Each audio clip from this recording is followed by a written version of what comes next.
mereka mulai mendirikan semacam perubahan untuk mengganti, mempertingkat itu kerusakan orang-orang reformasi yang kelakuannya jelek.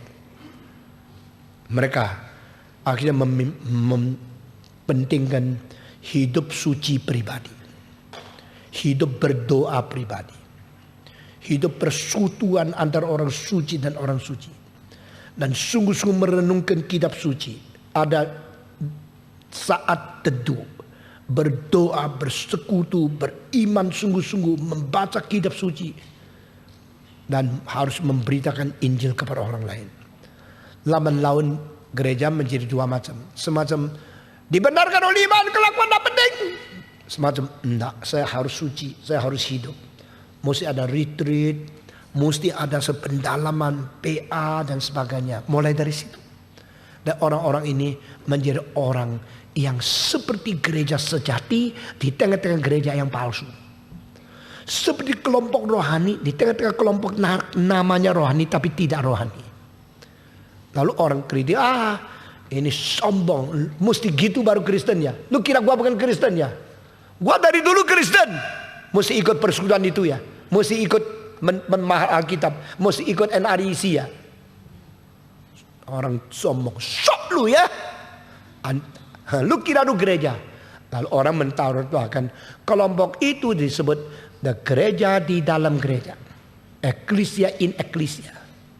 Karena gereja sudah ada gedungnya, sudah semua orang anggota, sudah ada surat. Ini saya anggota gereja. Nah percaya coba lihat capnya uskup. Yang mentabiskan pendeta. Yang baptiskan saya pendeta gereja besar. Lu kira gua bukan Kristen? Lu baru Kristen. Itu gereja di dalam gereja. Nah itu namanya pietisme. Pietisme itu memperbarui kerohanian, menekankan hidup suci, menekankan ada sesuatu hubungan pribadi dengan Tuhan melalui baca kitab suci, berdoa dan bersekutu dan mengabarkan Injil. Ini semua baik. Tapi apakah ini mungkin mencapai seluruh jemaat gereja yang bersurat anggota mencapai akan standar itu? Nah mungkin. Karena apa? Karena seolah Tuhan sudah memperbolehkan di dalam gerejanya ada lalang dan ada gandum. Ada yang palsu dan ada yang sungguh. Biar jadi satu. Jangan dikut-ikuti. Tunggu sampai kedatangan Kristus kedua kalinya, baru dipisahkan. Yang asli bawa ke sana, yang palsu masuk ke dalam neraka. Jadi orang Kristen sudah dapat anggota dan surat baptisan masih bisa masuk neraka? Bisa dong. Yang sudah melayani Tuhan masih bisa masuk neraka? Bisa. Loh, mana Alkitab mengatakan? Jangan kira pada hari itu engkau mengatakan, Tuhan, bukankah aku menyatakan nubuat demi namamu? Bukankah aku menyembuhkan orang lain demi namamu? Bukan akukah melakukan mujizat demi namamu? Demi namamu melayani sampai ngotot gini. Gimana? Di situ. Aku belum pernah kenal kamu. Kamu yang berbuat jahat, nyalah, pergi. Aku belum pernah mengenalku. Berarti orang yang katanya beriman, orang katanya itu mempunyai pengetahuan, bahkan mempunyai pelayanan demi nama Yesus yang kerjanya giat pun, akhirnya tidak masuk. Waduh, makin bingung. Kalau saudara sampai sekarang belum bingung, abnormal. Saudara-saudara, yuk bingung kan? Kalau begini siapa yang beriman sungguh? Siapa yang mempunyai pelayanan sungguh? Maka tema ini tidak bisa dibicarakan hanya satu retreat. Tema ini dibicarakan 30 retreat pun tidak cukup. Saudara-saudara, apa itu iman? Pada waktu Jerman mengalami perubahan ini, orang mengkritik pietisme itu terlalu macam-macam. Bikin perpecahan gereja. Di dalam gereja bikin gereja. Gereja di dalam gereja. Mesti gini. Oke. Dan mereka yang baca kitab suci, yang hidup suci, yang berdoa, yang baik dan suka memberi. Itu mereka pasti baik. Nah tentu juga. Waduh, lebih bingung lagi ya. Kenapa? Karena mereka selalu menghina orang lain. Saya dah merokok, lu merokok. Saya lebih suci. Saya dah minum arak, lu minum. Saya hidupnya begitu suci dan semua saya patuhi. Perpajakan saya patuhi semua. Lalu dia mulai mempunyai semacam kelakuan lebih baik dari orang lain secara lahiriah. Tapi akhirnya pelan-pelan mereka merasa diri sombong. Kesombongan sama merokok dosanya besar mana? Hah? Sombong ya? Karena itu narokok gitu. Iri hati sama mereka yang minum bir besar mana? Akhirnya orang yang sudah lebih suci sedikit secara fenomena, membanggakan diri, menghina orang lain, mempunyai kejatuhan ke dalam dosa yang lain lagi. Nanti dah lihat. Aduh Pak Tong, kalau gini jadi Kristen mesti gimana sih?